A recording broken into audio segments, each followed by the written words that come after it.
Y bienvenidos a Radio Locura, el programa donde había mucha neblina, humo o no sé, porque presentamos artistas vivos o muertos que siguen representando algo, aunque sus ideas no estén circulando tan fuertemente, o también pueden ser del mainstream, pueden ser lo que esté sonando más fuertemente si ustedes nos los piden muy amablemente.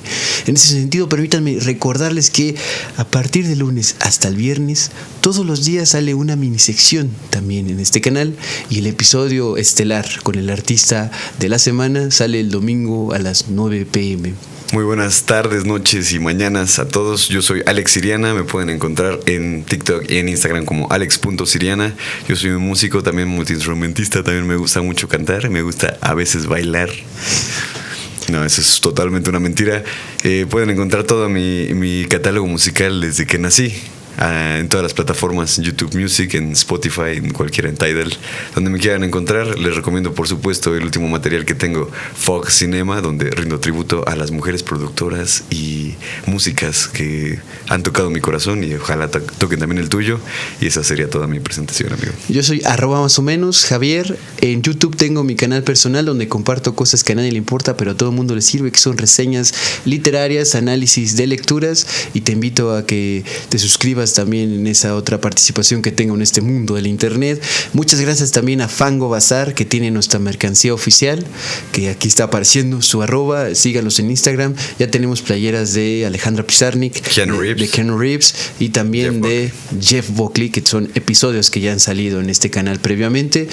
También invitarte que si todavía no te has enterado, todavía puedes entrar a las sesiones que quedan de mi taller virtual de cuentistas que te cambiarán la vida, que aquí está toda la información, quedan más sesiones y puedes todavía integrarte mandándome un DM o un correo al @gmail.com. Y recuerda que la locura todo, y que ser animal no está tan mal. Vamos a ver el intro y estamos de vuelta.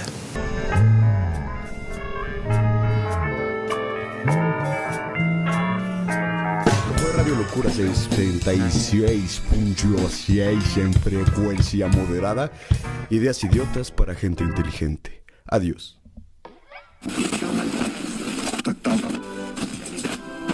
Y ahora vamos con el artista de la semana. Su eco se hizo hacia afuera, aunque él estaba gritando hacia adentro. Esta sería la frase para entrar al pequeño gran universo de Juan Rulfo, o mejor conocido en su acta de nacimiento como Juan Nepomuceno Carlos Pérez Rulfo Vizcaíno. Uno de los escritores más afamados, más célebres y más potentes del siglo XX mexicano, y probablemente en general de la literatura del siglo XX.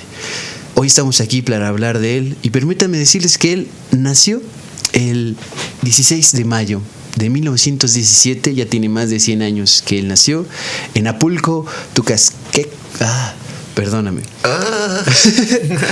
Tuzcasquesco, Jalisco, México. Si no me trabé en su nombre, sí me trabé en la localidad, disculpen ustedes. Bueno. Ahora, él se divide en su infancia en estar huérfano entre la Revolución Mexicana, que son los estragos que dejó esa violencia del movimiento social primero del siglo XX y en México también, y la Revolución Cristera. Por lo tanto, tuvo problemas en su educación por esos mismos problemas políticos.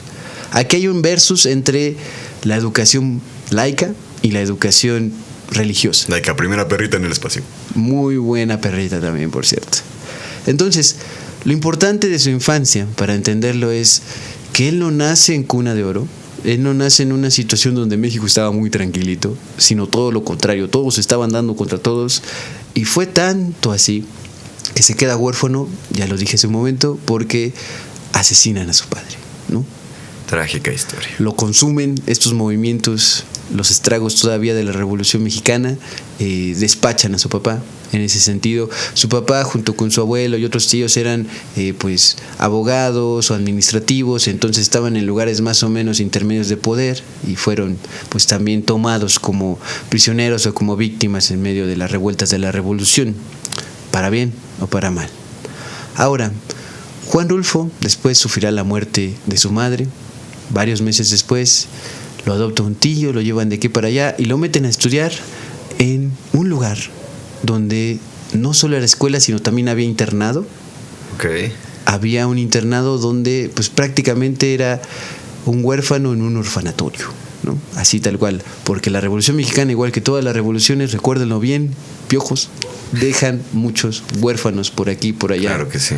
Por lo que estamos viendo, Juan Rulfo es lamentablemente hijo de esta violencia. Ahora, lo que descubre en este orfanatorio primero es que los trataban horrible, era como una prisión infantil, pero también descubre algo muy bello, que después se vuelve su herencia, digamos, más personal, más potente, y que también le forja el carácter y su oficio y a lo que va a dedicar su vida, que es el padrecito de este lugar, de este colegio religioso. Tenía una biblioteca, ¿no? Recolectaba libros porque él era el censor de la localidad. Si ustedes no recuerdan o no saben qué es un censor, en tanto la iglesia es quien se encargaba de tener una lista que mandaba al Papa, ¿no? Y decía, estos libros que aparecen aquí, nadie me los va a estar leyendo en la comunidad que sea. La verdadera cancelación eclesiástica. Tal cual. El origen todavía está ahí funcionando de esta cancelación de libros específicos. Están funados esos libros. Totalmente funados. Entonces ustedes pensarán, bueno, el padrecito tenía ahí todos los libros en resguardo, o los quemaba, o los despachaba, los trituraba, lo que fuera. Pues no, los tenía ahí resguardados, y se da a entender que los leía. Él sí tenía acceso a eso.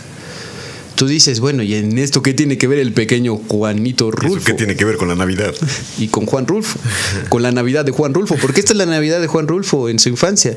Porque este padrecito, si ya había acabado la Revolución Mexicana o estaba a punto de acabar, recordemos, años 20 mexicanos, empieza la cristiada, la Revolución Cristera, y el padrecito se va a combatir al gobierno que les acaba de prohibir practicar su culto, que les empieza a prohibir que haya misas. Otro Miguel Hidalgo. Pues de hecho muchísimo más potente y desde el poder, no desde una revuelta. Ahora, se va este padrecito a la cristiada y se le queda esa biblioteca bien nutridita al pequeño Juanito Rulfo. Y él mismo libro nos dice, apócrifo. Sí, tal cual, de los que estaban baneados, funados por la iglesia. Y Juan Rulfo cuenta de esta experiencia fundacional en su vida diciendo, tenía muchos libros porque él se decía censor eclesiástico, ya lo adelanté, y recogía de las casas de la gente que los tenía para ver si podía leerlos, para verificarlos. Tenía el índex y con ese los prohibía. Pero lo que hacía en realidad era quedarse con ellos, porque en su biblioteca había muchos más libros profanos que religiosos, los mismos que yo me senté a leer, las novelas de Alejandro Dumas, de Víctor Hugo, de Dick Turpin, de Buffalo Bill, de Sitting Bull. Todo eso leí yo a los 10 años y me pasaba todo el tiempo leyendo. No podía salir a la calle yo porque te podía tocar un balazo. No mames. Entonces, en cierto sentido es su Navidad de infancia, porque para empezar lo salva de una muerte entre tantos balazos, literalmente, y también lo salva en medio de esta soledad, porque hay que entender que en estos pueblos, o por lo menos el que le toca en Apulco o en San Gabriel, depende de las fuentes, las personas son muy reservadas, no contaban tanto, no sé si la echaban tanto, salvo en corto con los amigos muy muy personales, los compadres, las comadres, pero siendo un niño en medio de esa situación de balaceras, de persecución, de cristiada, pues estaba prácticamente triplemente solo, ¿no? Sin madre, sin padre, sin amigos, sin personas que les contaran algo. Entonces los libros, como siempre, una herramienta de salvación, también como la música, como la pintura. Que a nadie le importa, pero a todo el mundo le sirve. Exactamente. Ahora él sigue estudiando muy cariñosamente esta biblioteca que se queda como parte de esta herencia indirecta del padrecito, y pues quiere seguir estudiando de manera formal, pero cuando va a intentar inscribirse a la Universidad de Guadalajara en el 33, no lo aceptan porque se desató una huelga universitaria. Y tampoco le querían hacer válidos o revalidar sus estudios previos. Entonces agarra y que dice, pues mejor me voy a la chingada de aquí. Entonces deja Guadalajara por primera vez, se traslada a la Ciudad de México, a la entonces DF, y en la Facultad de Filosofía y Letras de la UNAM entra de oyente en las conferencias de Alfonso Caso, por ejemplo, y de Vicente Lombardo Toledano, entre otros pensadores y profesores del momento, que siempre es un caldo de cultivo la ciudad universitaria, y sobre todo en estos temas humanistas o de humanidades, pues mucho más, ¿no? Cierto. Ahora, llega a la Ciudad de México, no le validaron antes, llega como desarmado, pero a un lugar de oportunidades, ¿no? Comienza entonces con sus trabajos no precisamente literarios, donde los más importantes son, y los menciono ahora, en la Secretaría de Gobernación entró a trabajar clasificando el archivo en el 37. Burócrata, mi chiquitito. Se volvió burócrata. Y en Guadalajara, como agente de inmigración, en el 41. O sea, iba y venía más o menos en estas épocas, años 30, principios de los 40, de la Ciudad de México, Guadalajara, y así estaba sobreviviendo en estos puestos burocráticos. Pero también llega el amor a su vida. Gran. Qué bonito, qué precioso. Porque después de estar huérfano y con una biblioteca Estar huérfano. como escudo y como espada, su biblioteca nada más, en el 44 conoce a Clara Aparicio Reyes, su futura esposa. Su diáfana ninfa. Porque fue tanto el golpe que pues le conmovió y le gustaba, que él buscó cortejarla a ella, dedicándole un par de poemas en verso bíblico en ese mismo año del 44. La violencia del amor. Y también siempre estuvo escribiéndole una serie de cartas desde ese momento prácticamente, donde le ponía apodos muy, muy, muy, muy tiernos, como por ejemplo Aire de las Colinas, Clara Aire de las Colinas, o Clara Claro. Olita Tibia del Mar. Ah, qué bonito, güey. Entonces aquí tiene que salir el meme, donde en los libros, que ya llegaremos a eso, de Juan Rulfo publicados y demás, Edición. grandes obras, es lúgubre, es soledad, es difícil, pero las cartas que le hizo a Clara son de las mejores cartas que se han escrito de amor y de ternura en español y en toda la historia, ¿no? Tiene ese tipo de dedicaciones tan amorosas en lo que tiene que ver con su Clarita, ¿no? Que también le llamaba así. Por cierto, otro trabajo fue que desde el 47 hasta el 52 anduvo chambeando para la llantera Gulrich Euskadi. Primera instancia, primer momento, como un capataz, como que atendía ahí la seguridad, y después como viajero vendedor. Entonces volvió a empezar a viajar. Un talachero ascendido. Tal cual, sí. Es la versión digivolucionada de un talachero vender llantas, ¿no? El más Rulfo. posicionado. Juan Rulfo así la jugó del 47 al 52. Entonces, de esta manera, entre el amor y las cartas hacia su Clarita, su montoncito de nubes, su pedacito de jitomate y sus trabajos nada que Ensaladita verientos. preciosa. Entonces, perdón, repito para que quede bien claro, entre el amor y las cartas hacia su Clarita y sus trabajos nada que verientos con la literatura, Juan Rulfo empezó a publicar por aquí y por allá sus cuentos como parte de revistas, y también la idea de una novela suya se le empezaba a cocinar en el cuerpo, en el alma, en sus cuadernos. Ve por ello, chica, ve por ello. Lógralo, por favor, grítaselos, por favor. Sé parte de la historia, Juan Rulfo, por favor. Entonces, todos estos cuentos sueltos en revistas publicados fueron reunidos y por fin salieron publicados como un librito unificado en septiembre del 52. Y ese libro de cuentos es el primero de los dos libros que hablaremos en este episodio más a profundidad a continuación, pero ese, el primer libro de cuentos se llama El Llano en Llamas, en su primera edición del 52. Ahora bien, Aún siendo un talachero ascendido. sí, todavía tenía Recientemente. esa dedicación principal de vender llantas a domicilio. Échame unas llantitas, no, por favor, Juan Rulfo. Ahora bien, en lo que tiene que ver al origen de su novela, la verdad es que pudo realizarla por dos razones, o por dos caminos. Uno, por un lado, gracias a que le dieron una beca. El Centro Mexicano de Escritores le dio entre el 52 y el 54 una beca de la cual estuvo gozando a todo dar. Seguía con otros oficios, ¿no? Seguía con su labor, pero tenía aparte una Mente de beca. tiburón, pero también de escritor. Tal cual. Y por otro lado, pudo realizar esta novela porque él fue armándola cachito a cachito a partir de apuntes que hacía en pedacitos sueltos de papel, ¿no? Que iba cachando ahí azul, verde, dicen por aquí, por allá, que luego los pasaba limpio y usaba tinta verde, por cierto, datazo. Ustedes, si quieren ser grandes escritores, quizás si consiguen una tinta verde para escribir. No es tu creatividad, es el color de tu tinta. Puede ser. Muchos dicen, yo he escuchado varias veces que la tinta verde, igual que la tinta azul, tiene algo de mágico, al menos en tu memoria, para que se te quede más grabado. Y viniendo de un maestro como tú, yo lo creo. Bueno, Juan Rulfo apostaba por el color verde, tinta verde, traspasaba o transcribía más bien todos estos apuntes sueltos que se le iban ocurriendo en la calle, en sus traslados, en sus viajes de trabajo y demás, para esta novela que estará cocinando durante estos 2 años, y lo transcribía a sus cuadernos manuscritos, ¿no? Juntando alrededor de 300 páginas para este proyecto. Varia página.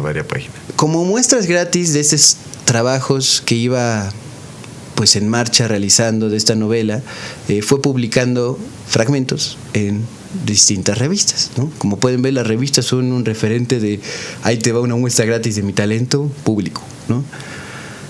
Como para ir antojando la cosa, como para no dejar de soltar la pluma durante este proceso, públicamente.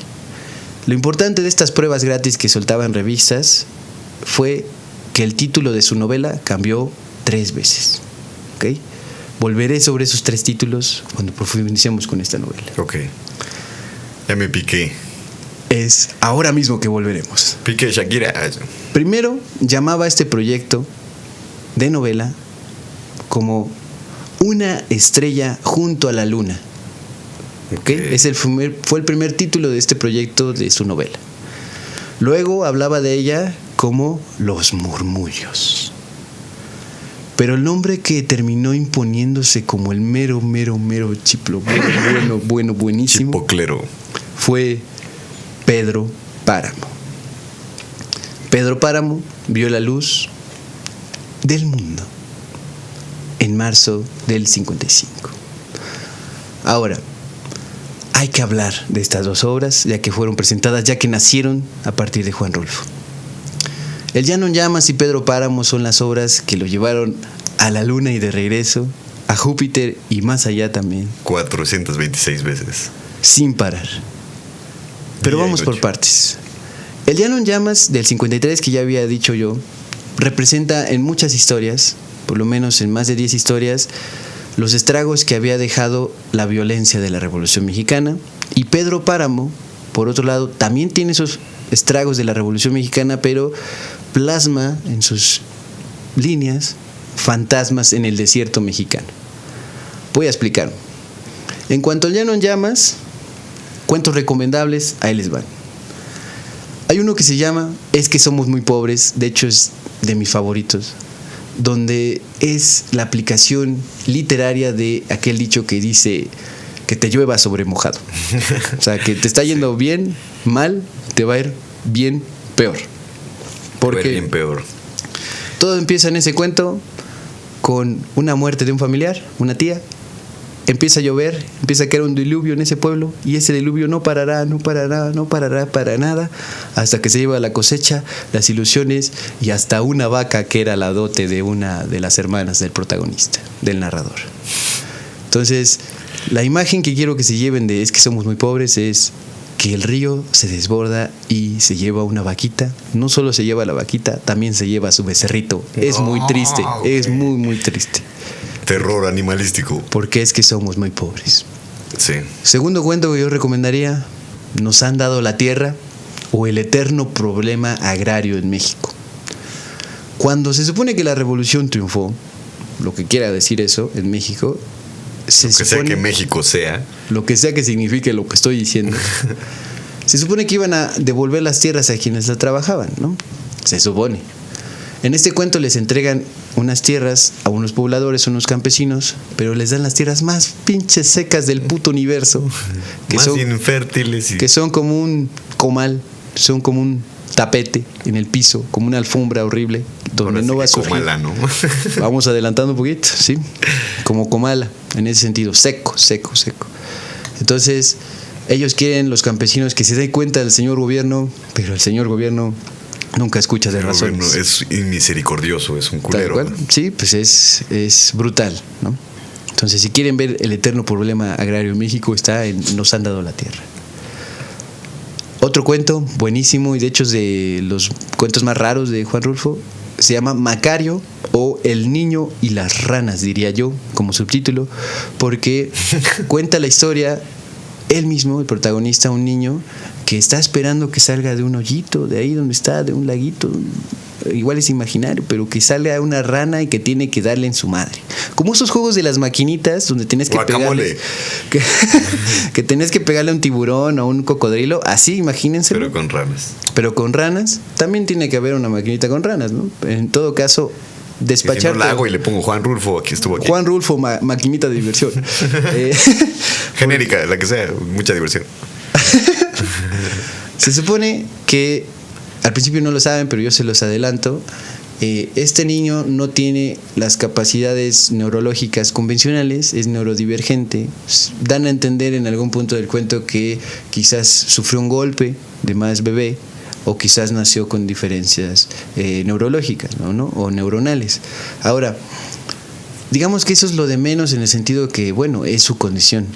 Pero lo que sucede es que es huérfano también. Más reflejos de la vida del mismo Juan Rulfo, en ese sentido, de esa generación de huérfanos, y además es adoptado por una tía que tiene una nodriza o una persona que le ayuda en casa, que de repente se empieza a poner bien oscuro el cuento, pero al mismo tiempo es muy tierno y al mismo tiempo es con constantes referencias al infierno y perdición, porque esta nodriza lo cuida y se mete a su cuarto por las noches, pero ya no es un niño así de pecho, ya es un niño prácticamente adolescente. Del lecho, sí. Del lecho difícil, porque ella va y se mete con él y se da a entender totalmente que tienen relaciones, ¿no? Pero es una relación asimétrica de donde le veas, porque es la que ayuda en la casa, que es una nodriza y también trabajadora doméstica, se mete con el niño, sobrino adoptado, en medio de una familia donde solo está la tía, que es la que sobrevive y pues lo adoptó. Y está constante la cuestión de la religión y de que este niño se va a perder, ¿no? Se va al infierno. Y lo único que va a pasar antes de que eso suceda, de su condenación absoluta, es que tiene que estar despachando, véanlo metafóricamente, entiéndanlo como quieran, tiene mucha profundidad y tiene muchos saltos, estar cazando, quiero decir en ese sentido, ranas. Entonces es un cuento raro, es un cuento perturbador, es un cuento de religión, es un cuento de perdición, es un cuento de neurodivergencia, es un cuento de abuso infantil. Está potente, ¿no? Macario se llama este. Otro, Lubina, o el subtítulo que yo le pondría, El eterno problema de la educación en México, porque este cuento narra cómo un profesor está platicando con otro profesor, aunque en realidad quien platica más es el profesor experimentado, el que está recibiéndolo, y le cuenta cómo este profesor, que ya fue y ya vino del pueblo, Lubina es un pueblo, le cuenta su experiencia al recién llegado.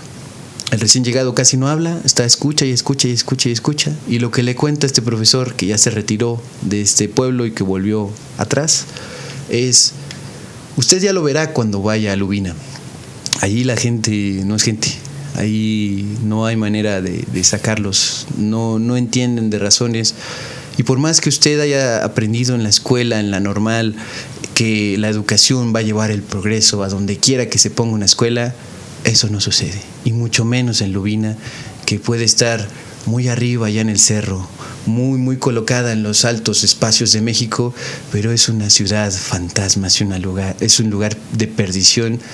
No en el sentido de que te consuma un pecado, sino que te consume la desnutrición, el silencio. La no salvación, no tanto la perdición como activa, sino la no salvación, que termina siendo como una perdición pasiva, ¿no?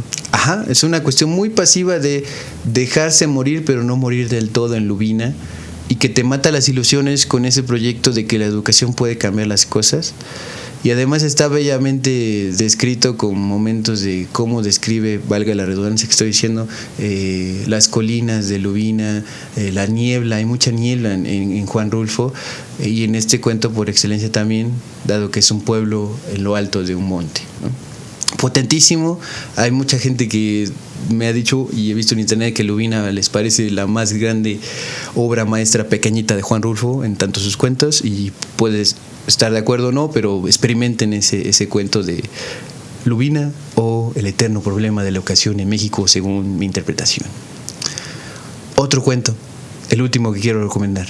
Se llama Anacleto Morones, o el subtítulo que yo propongo, de sectas religiosas en México.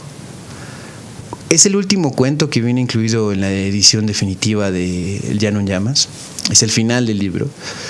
Y es uno de los cuentos que yo dije, cabrón, de verdad estoy leyendo esto en un cuento que fue escrito alrededor de los años 50 en México. ¿Qué está pasando aquí? Ya estaba pasando aquí lo que se supone que apenas se está destapando en estos tiempos, de las sectas. Muy visionario, ¿no? Un cuento visionario. Y con la cuestión religiosa me parece que lo lleva hasta las últimas consecuencias. ¿Qué pasa en este cuento, en Anacleto Morones? Por favor, cuéntanos. Es la historia de... Está un hombre en su casa, viviendo lo más tranquilo que puede, con muy pocos recursos, pero por ahí tiene unos conejitos, sus gallinas, y se hace mucha referencia que por ahí, además de donde están los animalitos, hay un montón de piedras, ¿ok? Como una especie de montículo, ¿no? A propósito montado para eso, no un accidente de la naturaleza, a propósito. Y de repente recibe la visita de un grupo de mujeres vestidas enlutadas, ¿no? Como unas magdalenas, ¿no? Como unas lloronas que contrataban antes para gente que fallece y ir a llorar al sepelio, ¿no? que contrataban gente justamente como para hacer ver que esta persona era muy querida, cuando en realidad pues nadie iba a ir a su funeral, ¿no? Más o menos, que haya lloriqueos, que haya sufrimiento. O exacerbar el sentimiento de la pérdida, ¿no? Alguna catarsis por ahí de llorar hasta las últimas consecuencias. Esa es la imagen de personas que llegan a su casa, puras mujeres, y le dicen a este protagonista, bueno, ya que te encontramos, por ahí te andabas escondiendo, por ahí que según ya no estabas, que no existías y demás, por favor tienes que venir con nosotras. Y él empieza a responder a cada una de ellas. Obviamente están en petit comité, todos reunidos en su casa. Les da agua de azahar o agua de naranja, con los pocos recursos que tiene. Les ofrece comida y demás. Pero él quiere que se vayan, porque empieza a sentir así como muchos nervios, como que se empieza a poner bien inquieto mi carnal. Y les va respondiendo a cada una de ellas. Y nos damos cuenta que las conoce. O sea, son personas del pueblo donde él vivía antes, o de alguno de los pueblos donde él estuvo viviendo antes. Y estas coprotagonistas, como que se van hartando de él y dicen, bueno, si no va a venir al carajo, nos está faltando el respeto o está haciendo referencias a lo que nos hicieron antes, él que nos hizo antes y que ahora se siente muy libre y muy libre de pecado y demás. Chavo mamador. Y lo que le insisten es, tienes que venir con nosotros porque tú conociste a Anacleto Morones y tú sabes que él es un santo. Y como él es un santo y tú estuviste trabajando con él, que fuiste su mejor discípulo, tienes que venir con nosotros para que lo santifiquen. Venimos por ti porque tienes el testimonio más válido de eso. Y para eso. Yo dije, wow, no sé qué está pasando, pero está bien intenso, está bien sabrosón. Y muy de thriller, ¿no? Muy de suspenso. De él ya quiere que se vayan. Este es thriller. Él ya quiere que se vayan. Que este es Rulfo. Se van yendo de una en una hasta que se queda solamente la última, digamos, la más experimentada, la más decidida. Y llega la noche. Entonces él le invita a pasar la noche, como que sí, como que no. Terminan pasando la noche juntos. Como en otros tiempos. Tuvieron intercurso. Como en otros tiempos llegan a referir. Ok. Entonces. Hablaste bien, Juan Rulfo. Entonces, mi punto con al final es que le dicen: tú conociste al niño Morones, Anacleto Morones, él es un santo, venimos aquí para que nos ayudes a que lo dignifiquen, que lo pongan como lo que es, en tanto la iglesia le reconozca sus milagros. Y él les intenta decir, ¿pero qué no se dan cuenta lo que les hizo, lo que les hace?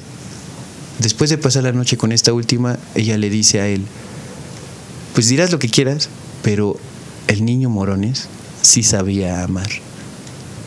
En referencia a lo que acaba de pasar del intercurso con ella, ¿no? O sea, ahora sí que él sí sabía hacer la batidora. Sí, pero de manera como una secta cooptada de poder, no donde, mames, está asqueroso, donde él es como la imagen de la santidad. Ahora que ya lo entiendo, está asqueroso. Sí, y yo lo leí y llegas al final del Llano en Llamas, el libro de cuentos, y dices, ¿qué?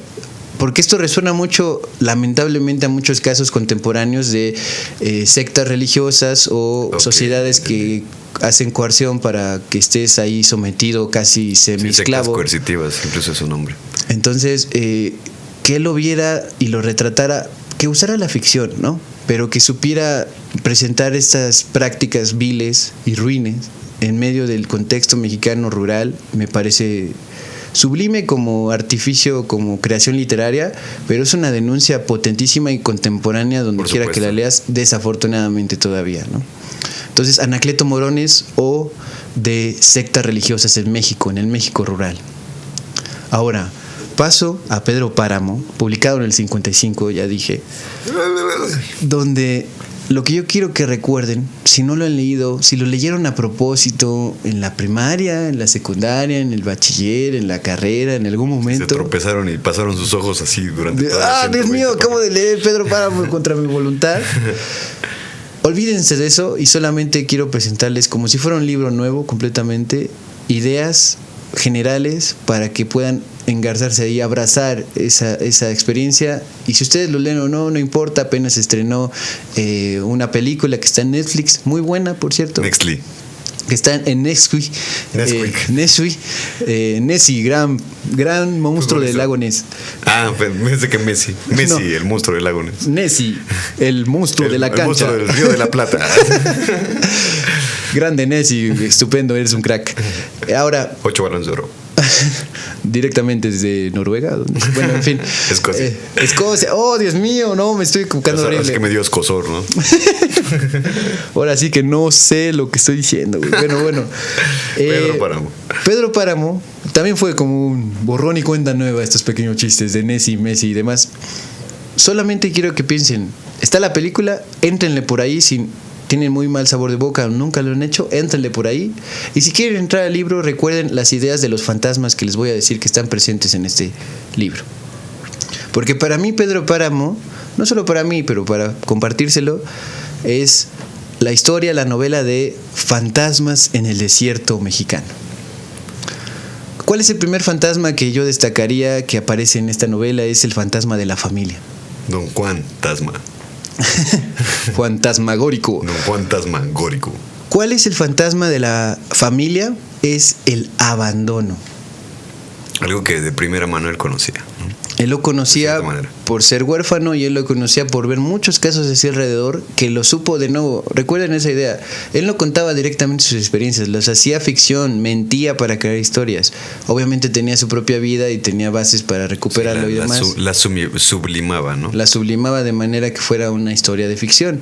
Pero ok, el primer fantasma es el fantasma del abandono, porque en esta novela el protagonista, uno de los dos protagonistas, que es el más importante, Pedro Páramo, abandona a sus hijos, salvo una contada ocasión, que es Miguel Páramo, que es un junior. Miguel Páramo es un junior que vive en medio de la opulencia de la senda de su padre. El hijo con el que se queda el papá, y los demás le dicen, ese güey sí le diste zapatitos y le hicieron sus 15 años. ¿No?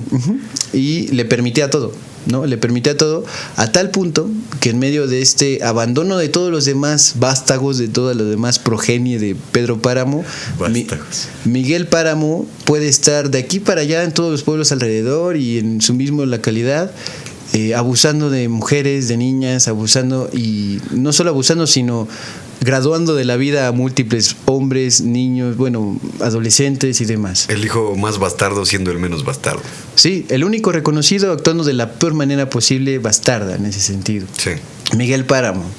Pero también está Juan Preciado, que es el otro protagonista de la novela, que es otro hijo de Pedro Páramo, que él sí fue totalmente abandonado después de que su papá se casó con su mamá para que mancomunaran sus bienes y sus fluidas. También, sí, ambas cosas, pero a lo que voy es que Pedro Páramo se casa con la mamá de Juan Preciado para apropiarse de sus riquezas. Una vez que se apropia de sus riquezas, la corre de manera más o menos decente, dado este contexto que era más como Pedro Zángano, ¿no? Sí. Aunque él tenía también sus bienes, pues absorbe todo, ¿no? Se va absorbiendo todas las demás riquezas del pueblo, hasta tal punto que ahorita veremos que todo termina horriblemente mal. Pero lo que voy es que si hace esposa a la mamá de Juan Preciado, en ese sentido es para quitarle sus riquezas y luego decirle, bueno, ¿quieres ir con tu hermana que vive en otro estado? Adelante, vete. Y se va y ya nunca jamás vuelve a responder por él. Pedro Zángano, repito. Entonces, el fantasma de la familia, en estos dos ejemplos, dos hijos que son tratados de manera diametralmente distinta, el reconocido pero es bastardo en su comportamiento y el no reconocido que tiene unas ideas muy nobles y que busca responderle a su madre, es este fantasma de la familia, el abandono funcionando en Pedro Páramo, muy básicamente. Ahora, también está el fantasma del amor, que son las infidelidades y también la imposibilidad del amor. Cuando hablo de este fantasma de las infidelidades, la obviedad es que Pedro Páramo tuvo múltiples esposas, tuvo muchísimos hijos y también se metía y abusaba de las trabajadoras domésticas, también le permitía a su hijo hacer y deshacer, como ya estábamos diciendo. Entonces ese recurrente movimiento de pasarse de lanza con todas las mujeres que tenía alrededor, salvo contadas ocasiones de mujeres que no se lo permitieron y que supieron jugar sus cartas. No estoy diciendo que esto esté en su decisión, sino que tuvieron un poquito más de la situación movimiento. Era favorable para ellas en ese cierto sentido, ¿no? Pero lo que viene siendo todo el pueblo, por eso empiezan a decir, y por eso sucede en la novela y en la película también, que todos son hijos de Pedro Páramo, en ese sentido, ¿no? Y si no son hijos de Pedro Páramo, son hijos de Miguel Páramo, en ese sentido, el único hijo reconocido, en ese sentido, que lo hace igual o peor que él. Dije infidelidades, pues eso es lo obvio, ya lo acabamos de decir, pero también cuando hablamos de el fantasma del amor, es el fantasma de no poder entender que a la mujer que verdaderamente sí ama y amó desde niño Pedro Páramo, él no puede volver a conectar con ella en cuanto crece y se vuelve este hombre adinerado que empieza a tomar posesión del pueblo. Cuando son niños, Pedro Páramo y Susana San Juan, que es el verdadero amor de la vida de Pedro Páramo, conviven, son iguales, se entienden, nadan juntos, se miran a los ojos, tienen como ilusiones compartidas, y la metáfora visual de esto es que vuelan juntos un papalote, ¿no? Lo elevan hasta el cielo, viven en un... Porque hasta las peores personas tienen momentos hermosos en esta vida. Y sobre todo en la infancia, en este caso, sí, que forja también el carácter, ¿no? Entonces, infancia no es destino, pero sí te guía muchas veces, ¿no? Ahora, después de que Susana San Juan se va de Comala por su padre, que tiene que ir a trabajar a otro lado, decide irse fuera de ahí, Pedro Páramo se queda y empieza a volverse este hijo de puta y que toma todas las posesiones y demás y crece y demás.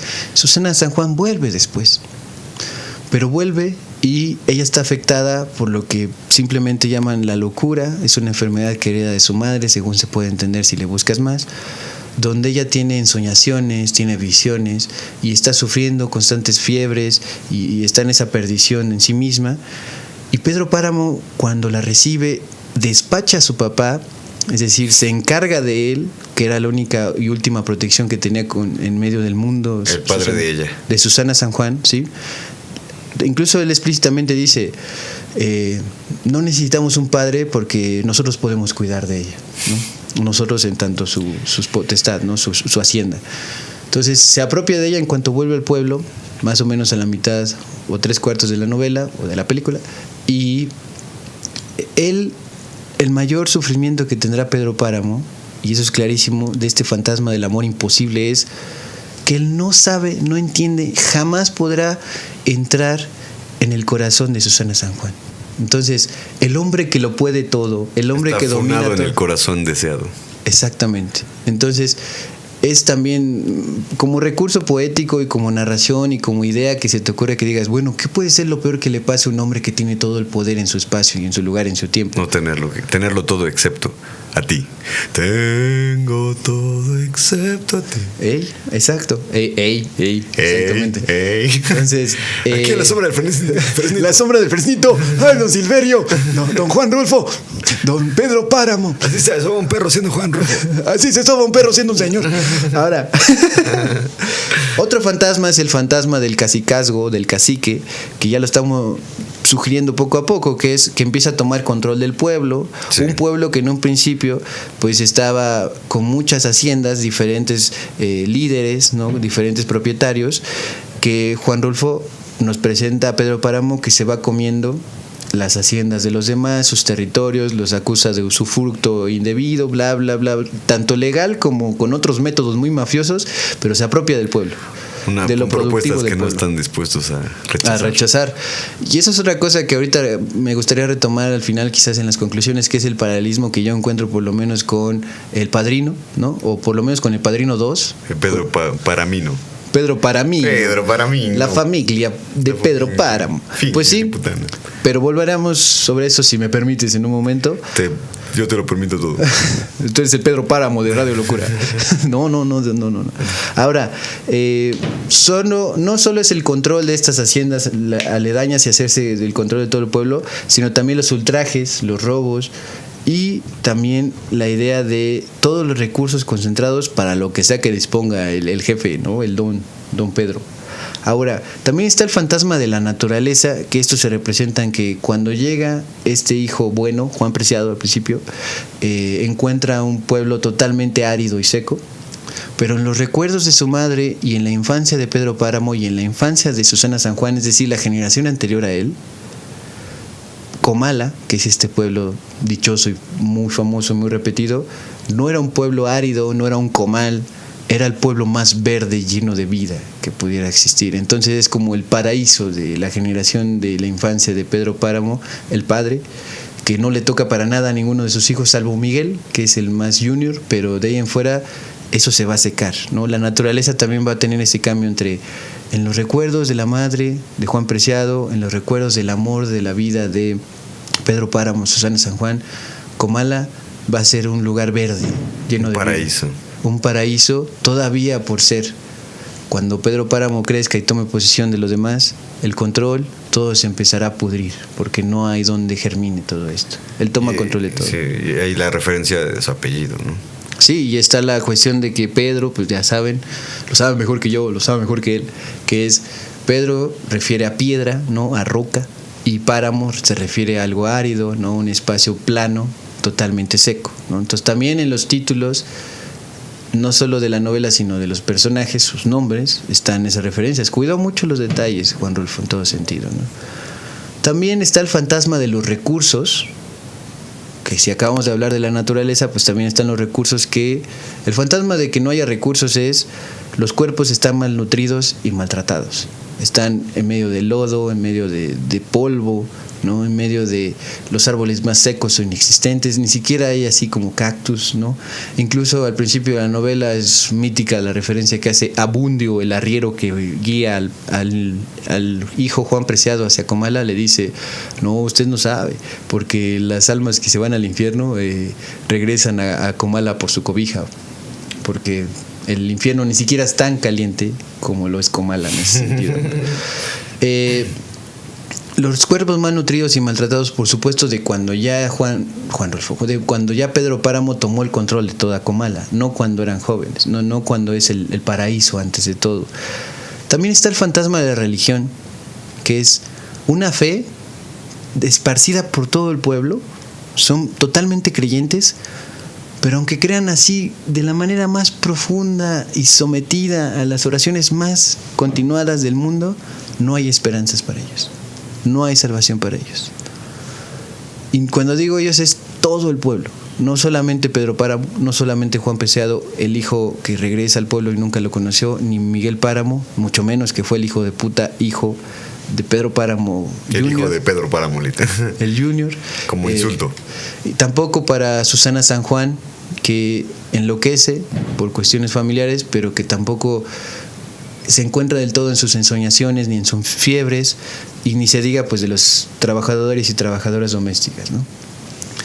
Es una fe sin esperanzas que también toca, y esto es muy importante, es un personaje clave en Pedro Páramo, la novela y en la película también, que es el padrecito Rentería, el padrecito de pueblo, que él intenta hasta donde puede llevar bien su parroquia, llevar bien esta cuestión de las confesiones y demás, pero él sufre tanto porque llega no solamente rumores, sino que llegan mujeres diciéndole: he pecado, padre. ¿Por qué? Porque tuve un hijo de Pedro Páramo. He pecado, padre. ¿Por qué? Porque Miguel Páramo abusó de mí. he pecado, padre, ¿por qué? Porque no defendí mis tierras, he pecado. Y él se empieza así a llenar totalmente de esa destrucción moral y ética y religiosa. Es el bote de basura moral del pueblo, ¿no? Tal cual es tratado como ese vertedero de todos esos pecados el padrecito. Y él sufre también totalmente esa situación, que llega al punto en el cual Miguel Páramo, el Junior, muere, todavía joven, y el padrecito en un primer momento se niega a dar la bendición al cadáver. Dice, no, él fue un mal hombre. Y Pedro Páramo lo mira, en la película lo mira, en el libro dan a entender que lo busca convencer, y le dice, bueno, no es cierto, sí lo vamos a bendecir, sí, claro, y ya lo hace como contra su voluntad. Y Pedro Páramo llega y le pone así todo un putazo de monedas y le dice, gracias, padre, para su iglesia, por favor. Entonces también está cooptado, por supuesto, el padre Rentería. Ese apoyo también es muy significativo, que referiría a rentas, ¿no? A cobrar ese diezmo, a estar pagando él mismo esa renta de ser el representante de Dios y no poderlo lograr. Es realmente un rompecabezas simbólico y referencial. Sí. Me gusta entonces la idea no solamente de que la fe está en el pueblo agobiándolos sin esperanzas, sino que también está en el mismo padre de la localidad de Comala. Él se terminará uniendo dentro del curso de la novela a la guerra cristera. Entonces él deja Comala para unirse a esta cristiada, que es defender el derecho a manifestaciones de religiosas católicas que se prohibió en algún momento en México, ¿no? Y el último fantasma que yo quisiera decir y que engloba todo, a mi parecer, es el fantasma del pueblo. ¿Cuál es el fantasma de este pueblo? Es la indigencia más allá de la muerte. Ser una persona que pide limosna, que está en total miseria, pero que ya estás muerto.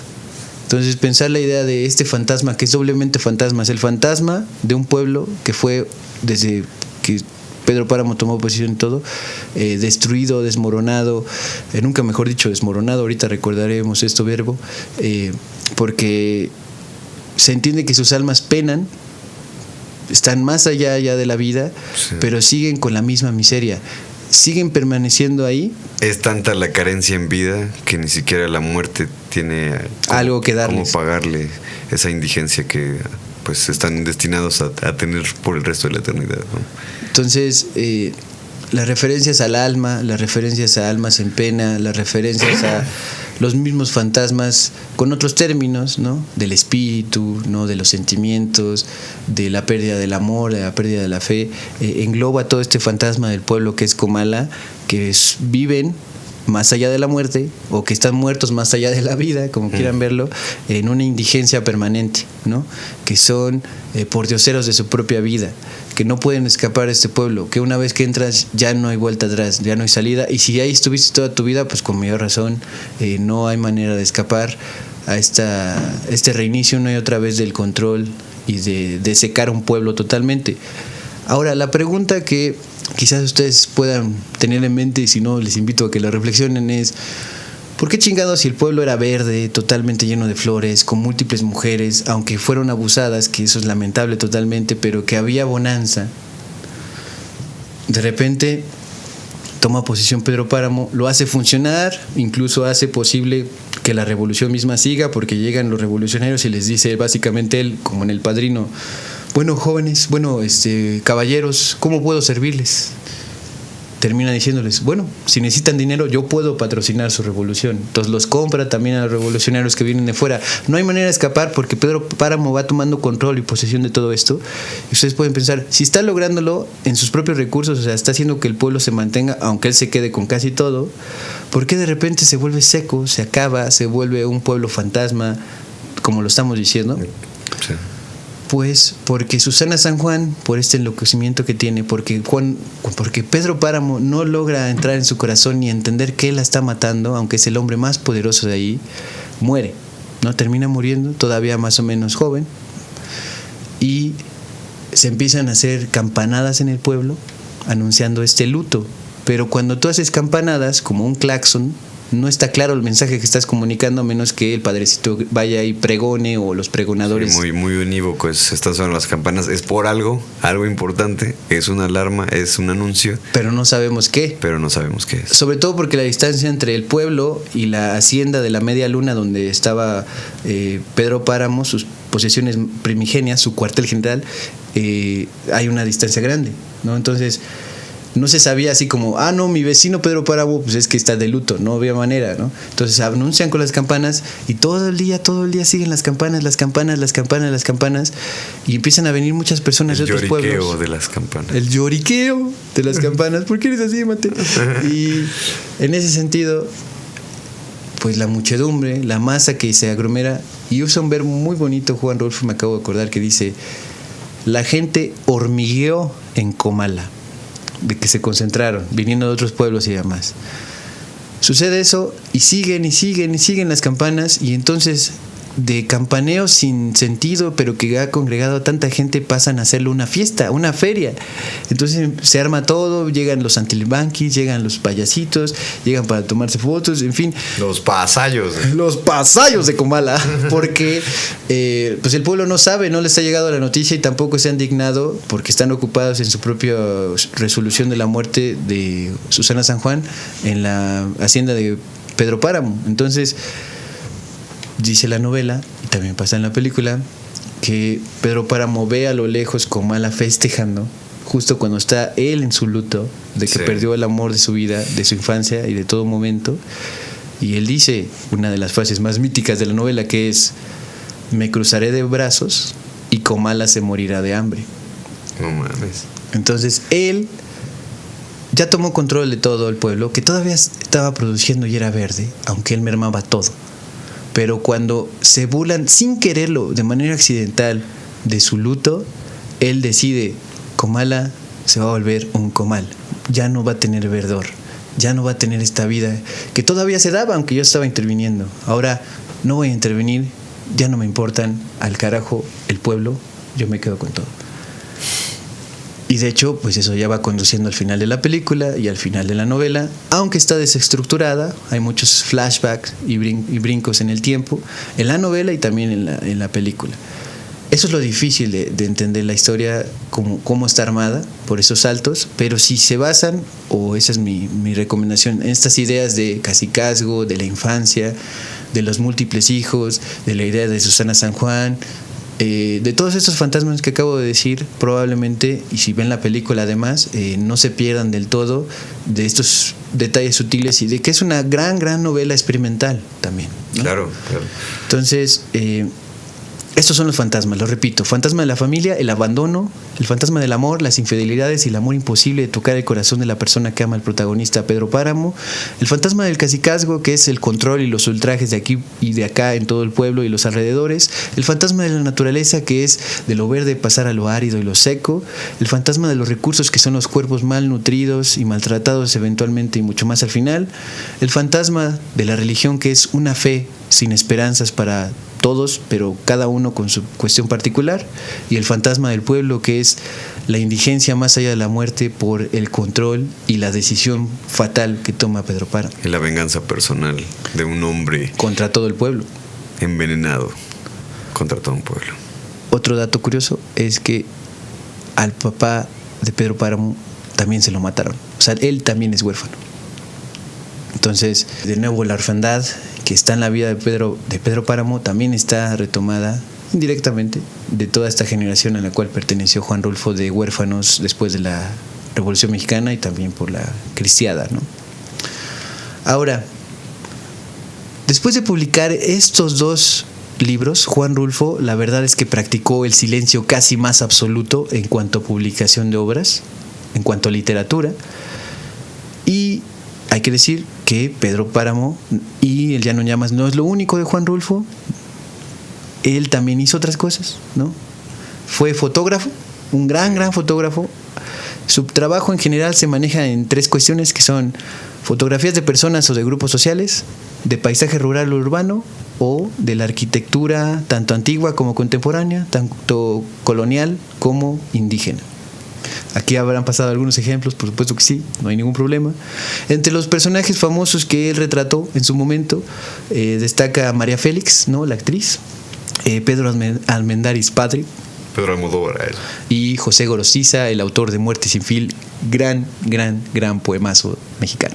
También el fruto, o para que se den una idea de que sí es novelista, sí es cuentista y se recuerda por su pluma, pero de tantas fotos que tomó, el archivo que logró armar son más de, o por lo menos alrededor, quiero decir, a la madre, lo dije bien difícil, 6,000 negativos de fotografía. A la madre. Entonces no era un fotógrafo que tomó 3 fotitos y ya, que también puedes haberlo logrado así, si lo haces bien, sino que ahí sí se dejó ir, ¿no? Ahí sí estuvo practicando.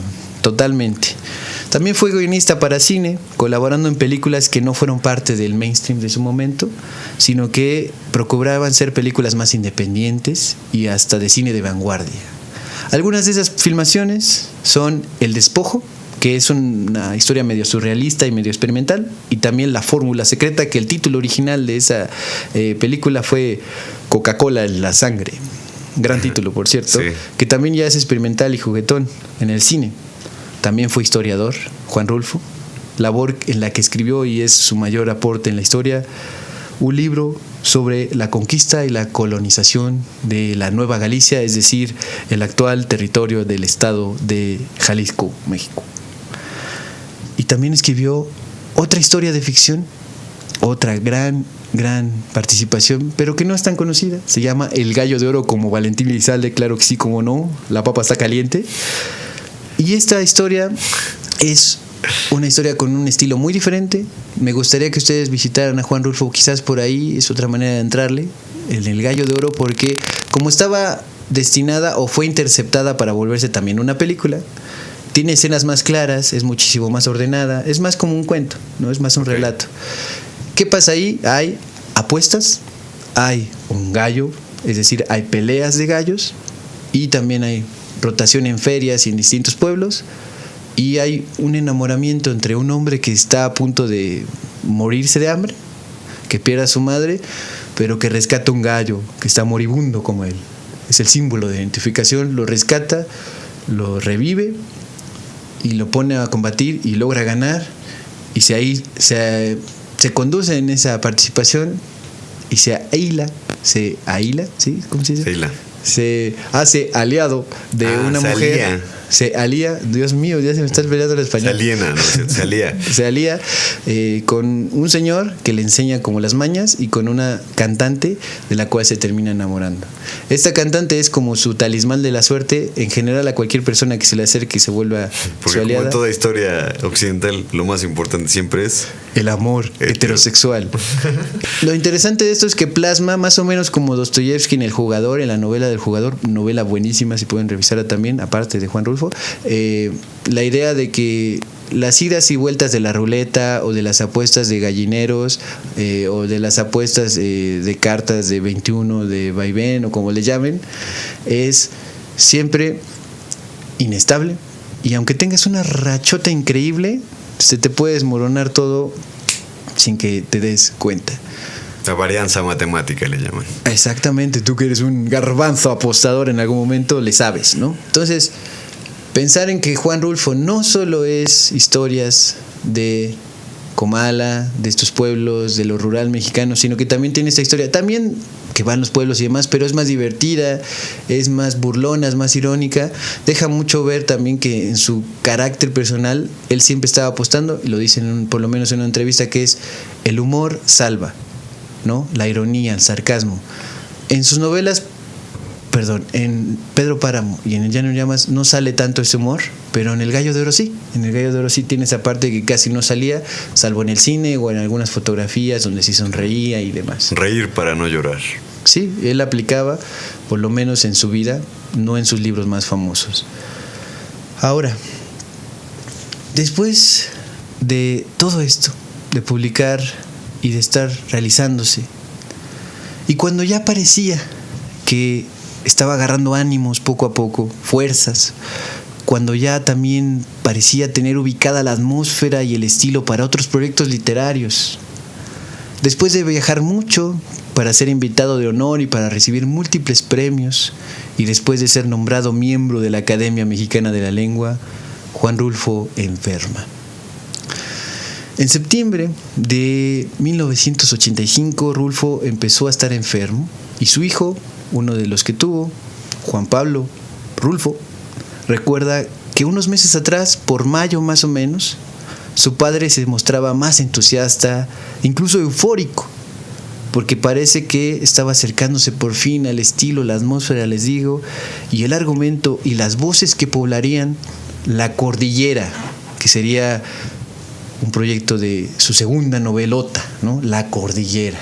Ok, eso no lo sabía. No lo sabremos nunca, porque no la terminó. Juan Rulfo llega a este momento fatídico, dificilísimo.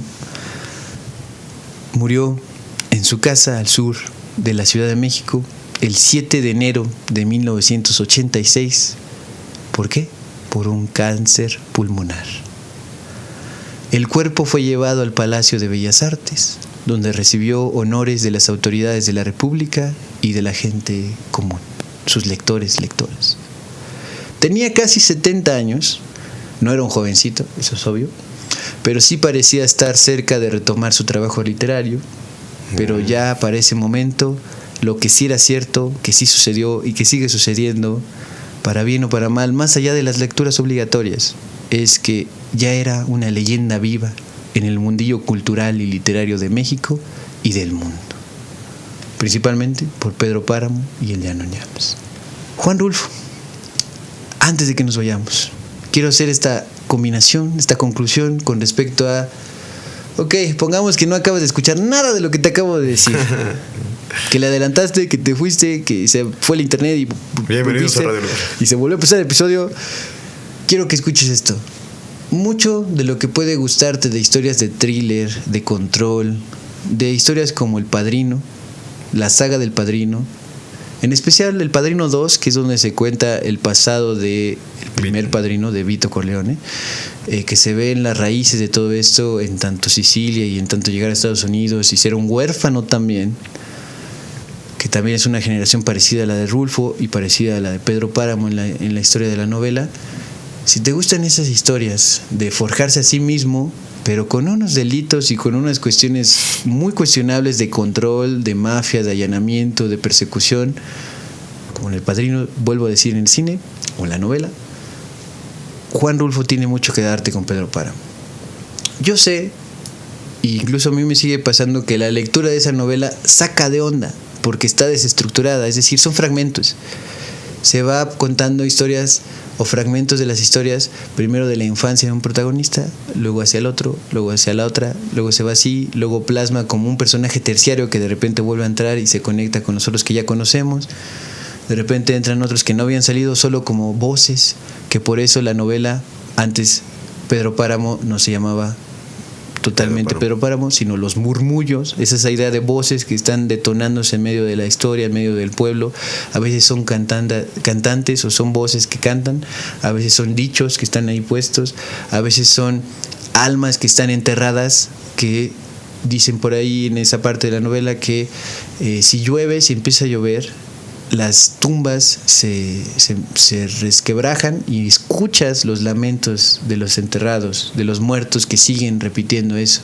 Son esos murmullos los que está tratando de decir en esta novela Pedro Páramo, Juan Rulfo. También pasa que eso es mucho más de lo que te da El Padrino en ese sentido, sí, porque tiene esas cuestiones de la vida y la muerte y la pena más allá de la muerte, no solo la pena de muerte, como pasa en una oferta que no podrás rechazar dentro del Padrino, de la saga del Padrino. Y también, sobre todo, si ustedes ven El Padrino 3, al final, la manera en la cual Michael Corleone, el hijo de Vito Corleone, es decir, el segundo padrino, que Al Pacino, el mismísimo Al Pacino, si ustedes recuerdan la última escena, y si no la han visto, véanla por favor, del Padrino 3, que está sentado en un banquito junto a un árbol, junto a unas naranjas, ¿no? Junto a un naranjo, y se desploma, como que se le cae la mano, sabemos que se muere.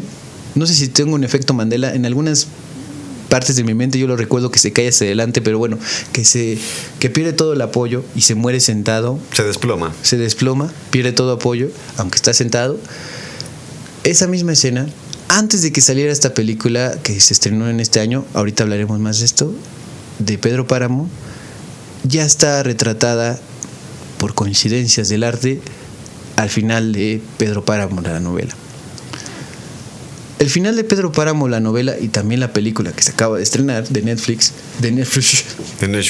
es que ya está Pedro Páramo prácticamente solo con su principal trabajadora doméstica, Damiana Cisneros, y un hombre que está borracho y triste porque acaba de morir su esposa y no tiene para enterrarla, muy simbólico una vez más.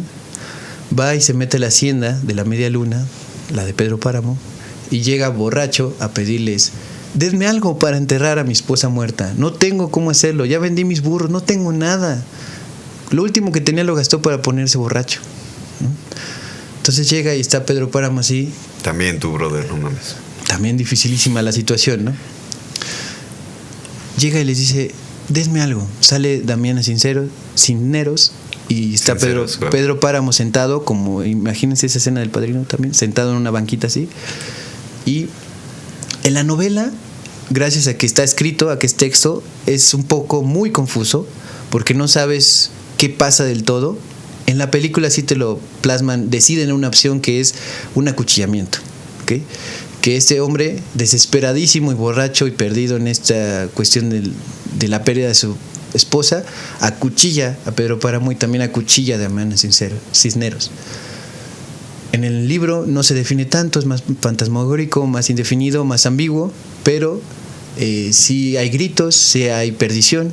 De repente todo el mundo llora, ríe, no sabes qué está pasando, pero de repente, tanto en la película como en el libro, se escucha que Damiana Cisneros le dice a Pedro Páramo: ¿no va a venir a desayunar? Como si no hubiera pasado nada, ¿no? ¿No va a venir, Pedro? ¿No? O patrón, como le diga. Ya están sus huevitos. Y él le dice: voy, ahora voy. Recordemos que se supone que acaba de pasar un conato de violencia. Claro. ¿No? Y entonces Pedro Páramo se quiere levantar y no puede. Su brazo no le responde. Y luego el otro, y se desmorona. Y así cierra la novela. Y más o menos retomaron esa metáfora visual en la película, que es: y Pedro Páramo se desmorona como un montón de piedras. Eso también pasa en El Padrino, ¿no? Que Vito Corleone, bueno, no Vito Corleone, El Piedrino, que el Piedrino, que Michael Corleone se desmorona al final de toda la saga. Eso ya había pasado. No digo que esté bien o esté mal, esté mejor, así. Hay paralelismos, me sí, parece. también esta idea medieval, ¿no? Retomada de la caída del rey, ¿no? Tal cual está. Sí, el desmoronamiento de las torres, el desmoronamiento de todo el reino, el desmoronamiento de del algo cacique. que está erguido y cae infirme, literalmente, o sea, enfermo, ¿no? Como esta. Sí, hasta fonéticamente, si quisieses. Ahora, quien mata a Pedro Páramo, yo eso lo descubrí ayer o antier, si no recuerdo mal. Yo no me había dado cuenta. Yo no me había dado cuenta que el arriero que mete a Juan Preciado a Comala, al hijo que va a buscar a su padre: vine a Comala porque me dijeron que aquí vivía un tal Pedro Páramo, bla, bla, bla. Ese primer hijo que regresa, que no había conocido nunca a Pedro Páramo, lo lleva un arriero. Lo dije hace rato. Yo no me había dado cuenta. Y dije: wow, maestro, Juan Rulfo, eso estuvo precioso. Se llama Abundio.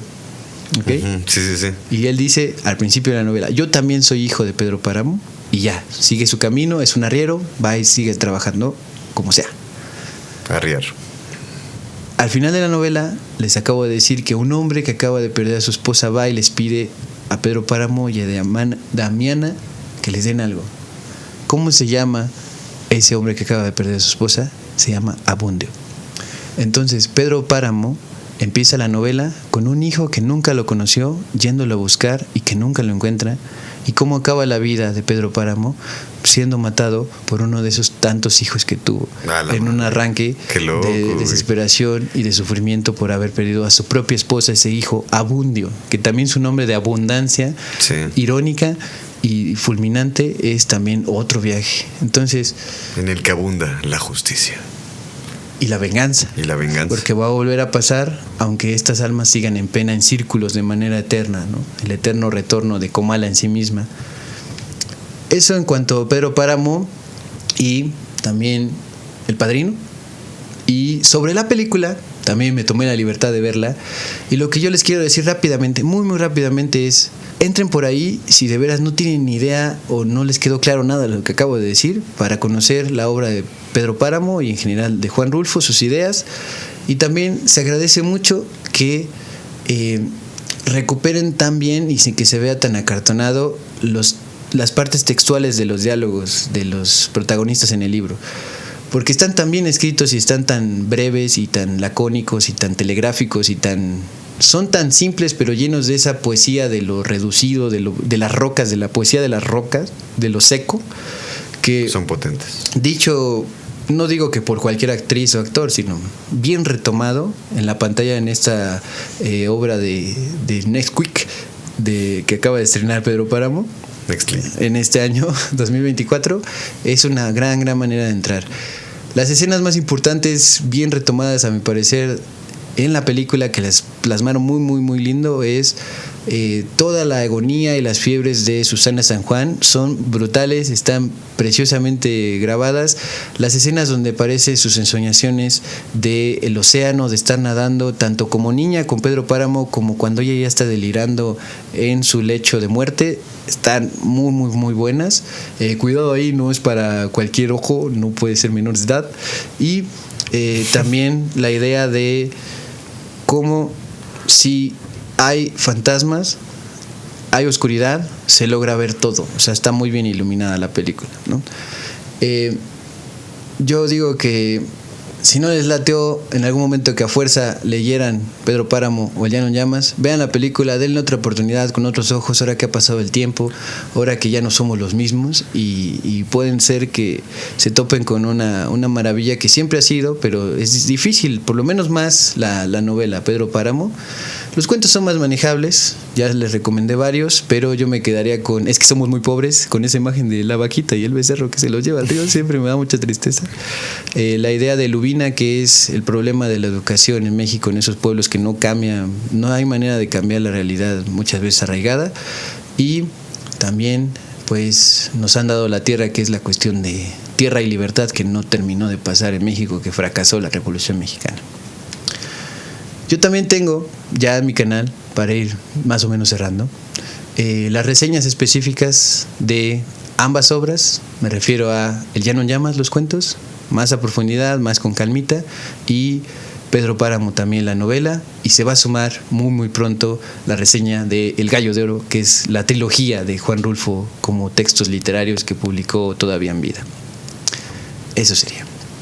Pues yo, mi comentario final, amigo, es gran representación, yo creo, de lo que es Juan Rulfo como un todo, ¿no? Sobre todo también entendiéndolo desde su raíz, ¿no? Que es importante también conocer. Como siempre, mucha gente dice, no, pues es que es muy nerd meterse en eso, es muy clavado, pero en realidad es simplemente darse el tiempo de antojarse uno mismo también la historia de una persona que está intentando desarrollar algo desde sus propios orígenes, ¿no? Entonces el hecho de, sí, la orfandad de Juan Rulfo, el haber vivido en carne propia también todos estos estragos de la revolución. Y de la cristiada también. Es de guerra, a final de cuentas, ¿no? Sí. Siempre lleva consigo mismo, ¿no? Como diría Emil Cioran, estamos destinados a ser perseguidos por nuestro origen, ¿no? Okay. Y Juan Rulfo es una de estas personas que lo lleva al punto donde creo que lo hace aún más poético, porque justamente está tomando esta magia del poder representar con las palabras las cosas inefables que se sienten al vivir estas cosas a través de personajes, de narraciones, del folclore mexicano, que también hay que decirlo, él es un gran escritor, no simplemente por la forma o por la pluma, ¿no? Como se le dice, el estilo que tiene, sino porque la profundidad que tiene dentro de todo esto también está muy bien retomado dentro de la cultura que él ya conocía en ese entonces. Bueno, que lo lleva a niveles universales también. Claro. No se queda solo en el pueblo por el pueblo, sino sí, esas mismas tragedias o hallazgos pueden pasar en un pueblo ruso, sí, con el cambio de clima, lo que quieran, claro, pero es universal en ese sentido, sí, también.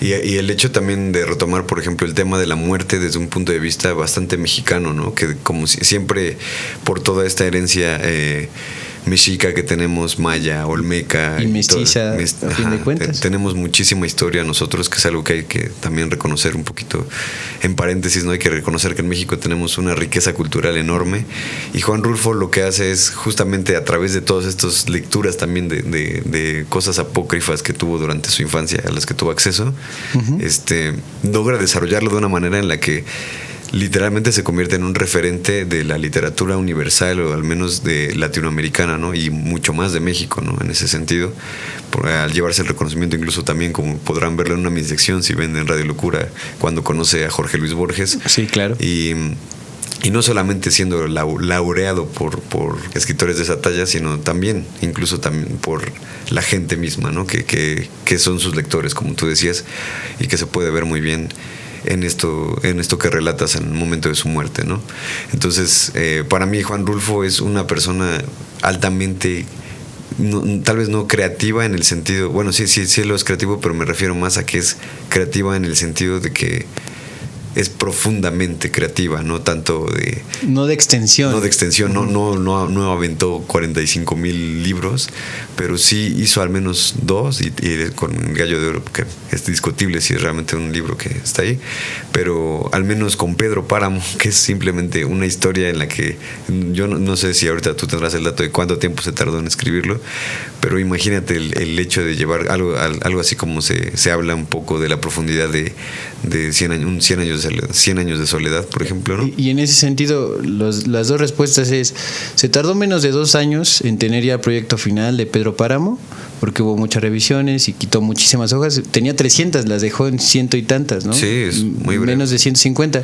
Y respecto a 100 años de soledad, la anécdota es esta, rápida, que una vez estaba Gabriel García Márquez en una de sus noches cualquiera, llegó a Álvaro Mutis, otro poeta y escritor, y le llevó 3 libros, pero el primero que llegó y se lo aventó fue: toma, ahí tiene usted, parce, para que aprenda a escribir. Y le soltó así en su cama o en su escritorio, lo que sea, Pedro Páramo.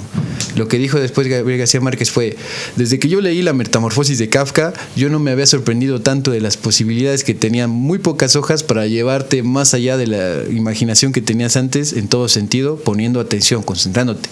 Es un libro para poner atención, ¿no? Y también la película. Entonces, si 100 años de soledad y Gabriel García Márquez es el premio Nobel latinoamericano, también está Vargas Llosa, pero eso es otro asunto. ¿Ese güey qué? Ok, si Gabriel García Márquez es el más reconocido ya en los 80s, es también porque supo leer y recrear Pedro Páramo, claro, de Juan Rulfo. Y eso es retomar justamente lo que yo digo, que es un referente en cuestión de la profundidad de una historia bien llevada, ¿no? Y a pesar de todo lo que pueda llegar a representar Juan Rulfo como escritor, también era un excelente fotógrafo. Sí, sí. ¿No? Y pues también una persona que de cierta manera también vivió la modernidad, ¿no? Y eso es algo que es muy, muy rescatable, y por lo cual siento que me iré a la tumba igual, como cualquier hijo de Pedro Páramo, con ese pesar en mi corazón de no ver un poco más de su obra, porque definitivamente fue un excelente artista y un excelente escritor. Entonces, hay muchas cosas más que compartir. Ayúdenos también a nosotros en los comentarios respecto a Juan Rulfo, respecto a algún dato que nos faltó, nos sobró y demás. Somos humanos, nos equivocamos, revisamos las fuentes, pero siempre se puede mejorar con tiempo y esfuerzo. Ahora, también muchísimas gracias a todos quienes se han suscrito. Ya somos casi más de 250,000 suscriptores. No es cierto, pero ya acumulamos varios en estos días, y es un placer y es totalmente una alegría estar funcionando con ustedes en ese sentido, porque este es para ustedes y por ustedes. Este espacio para ustedes, que sobre todo para salvar ideas en peligro de extinción de arte, de literatura, de música y demás. También muchas gracias a Fango Bazar, que tiene nuestra mercancía oficial, muy muy oficial, con las playeras, ya dijimos, por lo menos hasta ahora, de Pizarnik, de Keanu Reeves y de Jeff Buckley, episodios también ya en el canal. Y si no hay nada más que agregar, Por favor, dejen su like. Muchísimas gracias a las personas que vieron todo el episodio y todos los episodios hasta el final. De verdad entendemos que es de repente mucha información, pero intentamos llevarles lo más fresco y lo más profundo y lo más chingón de todas las personas de las que les hablamos, con toda la pasión que nos causa también hacer este podcast, como también consumidores de arte, y acercarlo también un poco a ustedes. Por eso pongan en los comentarios de quiénes gustarían que habláramos. Hacemos una gran labor de investigación con muchísimo cariño para todos ustedes, para que también tengan un poquito más de la perspectiva, sobre todo de personas, ¿no? que estamos como muy conectados con este mundo, y se los podemos llevar de una manera ya un poquito más digerida, pero también guardando en proporción la profundidad. Mi nombre es Alex Siriana, alex.siriana en TikTok, en Instagram. Mi nombre es Javier, @ más o menos en todas las redes sociales. Esto fue Radio Locura 66.6 FM, ideas idiotas para gente inteligente. Y adiós.